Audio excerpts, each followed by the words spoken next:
Welcome to another episode of Fear the Old Lore, where we examine the visual design of Bloodborne to gain a better understanding of the lore. This time, we'll focus on the various forms of art featured throughout the game, what they represent, and what real-life inspirations they may have been taken from. One of the most fascinating elements of From Software's storytelling comes from its visual design. While much of the game's lore is told through notes and item descriptions, there is more we can learn through what enemies, items, and pieces of art are used in each area. As a general rule, the interpretation of art is subjective, and I'm neither an expert on the subject nor an art historian. If anyone knows more about a specific piece that I cover, please feel free to share that information in the comments below. It's no secret that Bloodborne was heavily inspired by both Gothic and Victorian designs, and the developers visited Romania and the Czech Republic for inspiration.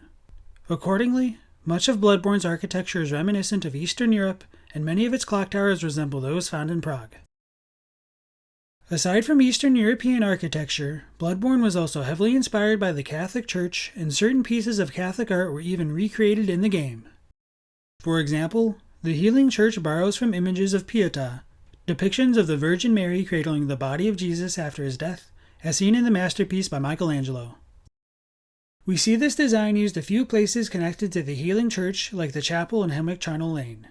In the Healing Church's mythology, the messianic figure is portrayed by Lawrence, which suggests he is viewed as a tragic martyr who places the salvation of others above his own life. Thus, when we see this motif is repeated in the first Grand Cathedral of the Hunter's Nightmare, the figure of Lawrence replaces that of Jesus, and we see he is a beast instead of a man. Before going into too much depth in regard to the imagery on display within the Grand Cathedral, I think there's something important that should be covered first. Thanks to data miners and cut content creators like Lance McDonald, we know that in earlier builds of the game, instead of having lanterns, they used warp chairs instead. They allowed hunters to sit down and literally drift to sleep to return to the hunter's dream, making chairs in Bloodborne symbols of sleep, dreams, and nightmares. Returning to the imagery of the Grand Cathedral, in the Waking Worlds variant we have a figure of a headless woman with wings, pouring out an urn over a large gilded chair. This headless woman can represent the heavens, a goddess, or even the moon presence, and the liquid she pours likely represents blood, as seen in the introductory cinematic of the game. With the blood being a divine gift from the heavens, it drops down past the giant chair which symbolizes sleep and dreams. Between its legs, there's a gilded coffin lined with messengers, which resembles replicas of the Ark of the Covenant. It presumably represents the body of Lawrence, the source of the Healing Church's blood ministration, or it could just represent the dead in general. The robe statues to its sides are mourning Lawrence and seeking holy guidance from above. At the base of the altar, the skull of Lawrence is surrounded by candles, only it is not the skull of a normal human. It represents the beasthood inherent within all of humanity, and the danger of succumbing to the blood, and not even the Vicar of the Healing Church is immune. One of the aspects I really enjoy about this entire piece is that if divinity and enlightenment is associated with the heavens, then Lawrence's skull being literally beneath everything on display represents his downfall and the beastly idiocy of man. Despite that, the Healing Church believes through the power of blood they can transcend death as represented by the coffin, and their consciousness can be elevated to the nightmares represented by the chair, where they might be able to attain heavenly enlightenment or divinity themselves. In the Waking World version of the Grand Cathedral, there's a tree behind the altar. I'm not entirely sure what it's supposed to represent, but because it's barren, it might symbolize death, and it might be linked to the great tree the doll says Gehrman sits under at the end of the game. More Catholic imagery can be found on the tomb of Odin itself, as well as the second story of Odin Chapel. There's a relief sculpture of a man and animals kneeling around a deer in a forest clearing. It's a depiction of the hunt of St. Hubert, the patron saint of hunting, and it was taken from a real-life sculpture in Chateau D'amboise in France. There are small differences between the accounts of the hunt of St. Hubert, and it may have even been appropriated from the hunt of St. Eustace, but generally, the legend goes as St. Hubert was out hunting one day, he came across a stag. As it turned to face St. Hubert, he saw a bright cross in between its antlers, and heard the voice of God ask him how long he would pursue the animals of the forest and ignore the salvation of his soul. St. Hubert repented after hearing God's voice, vowed his life to the church, and later became the Bishop of Liège. He was famous for treating madness, which was a synonym for rabies, with a key said to have been given to him by St. Peter, and a stole said to have been given to him by the Virgin Mary. The keys were used to prick the foreheads of those who had been bitten, then heated and pressed into their wounds, potentially sterilizing the infection and cauterizing it. A thread of St. Hubert's stole would then be placed under a bandage that covered the forehead of the patients that had been pricked. What's notable about all of this is how many parallels this has to Father Gascoigne. Like Hubert, he went out to hunt, yet he was so consumed by it he was unable to recognize his own wife. Gascoigne's garb is also characterized by the stole of the healing church that dangles from its back. Only in Bloodborne, the religion of the church isn't enough to overcome the madness of the hunt, and Gascoigne transforms into a kind of rabid beast. This depiction of the Hunt of St. Hubert was also over the door to Gilbert's residence in the alpha version of the game, but it was altered in the retail build, which leads me to believe its placement in the area where we fight Father Gascoigne was deliberate. At the very least, it's clear the developers researched hunting across various cultures, and it's interesting to consider if the idea of rabies is meant to be intrinsically connected to madness and frenzy within Bloodborne as well.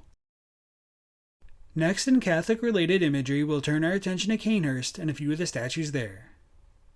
Thanks to some tweets by Anthony Oliveira, I learned that the statue of a woman holding her child comes from the Virgin of Paris in Notre Dame, and it depicts the Virgin Mary holding an infant Jesus. It's said he plays with her veil to show off his childlike innocence, and a ball which represents the world that he is the savior of. This may have been meant to show that Cainhurst's child of blood would have also been divine, but we'll never know for sure.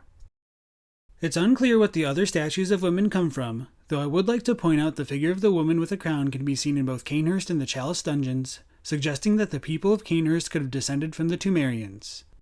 As for the statue of the male, it comes from a statue of Charlemagne, or Charles the Great.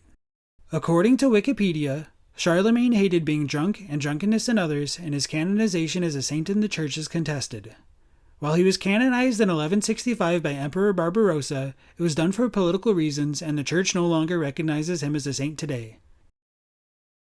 This parallels how Martyr Logarius isn't officially canonized by the Healing Church, and Charlemagne's hatred of drunkenness may tie into how Logarius stops those who drink from the blood of the Vile Blood Queen. Leading up to the Vile Blood Queen's chamber, there are a number of statues of mounted knights, though they're all missing their right leg. I'm unsure what they're meant to portray, or if they have any real-life inspirations I'm unaware of, but I do wonder if they're supposed to be reminiscent of how Gehrman is missing his leg, or how the player will be missing one if they become captivated by the moon presence in the second ending of the game. With as pretentious and pompous the nobles of Cainhurst are described, they probably look down on those who transformed into beasts. Nothing in the game says so explicitly, but the idea might be embodied in some of the statues near the library. In the hallway with the lone servant, there are a number of statues of winged beasts. If we examine them closely, we can see that there's a fool, or a jester, nestled between the beast's legs, and it might represent the idiocy of those who fall into beasthood. Of course, while it wouldn't have been honorable to transform into a beast, it would have been even less honorable to be disposed of by a mere attendant. And so, according to the writer Palash, the nobles called their attendants knights to keep up appearances and pretend there was some glory in the craft. Aside from statues, we can also learn more about the world of Bloodborne through its item and weapon design. For example, Cainhurst may have had an influence over the kinds of weapons used by the hunters in Yharnam, and we see in the description of the rifle spear that it imitates a weapon of lost Cainhurst. Furthermore, when we look at the concept art for both the Writer Palash and the Evelyn, their firing hammers are identical to what we see in the firing hammer badge of the Otto Workshop. While there aren't many items specifically related to the Otto Workshop, they were the precursors to the powder kegs who were described as the Workshop Heretics. While the game's storage system categorizes the Otto Workshop's piercing rifle as a healing church weapon, all of the powder kegs items fall under the default Workshop category. It's unclear why the two belong to different storage categories, but it might imply that Cainhurst was more affiliated with the healing church during the time of the Otto Workshop, but those ties were split by the time of the powder kegs.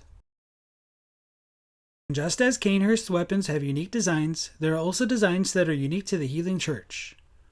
Weapons like the church cannon, repeating pistol, and Ludwig's rifle all have spoked wheels reminiscent of the Logarius wheel, and while there are certainly church weapons without this design, it's interesting to see what level of detail is incorporated into the game.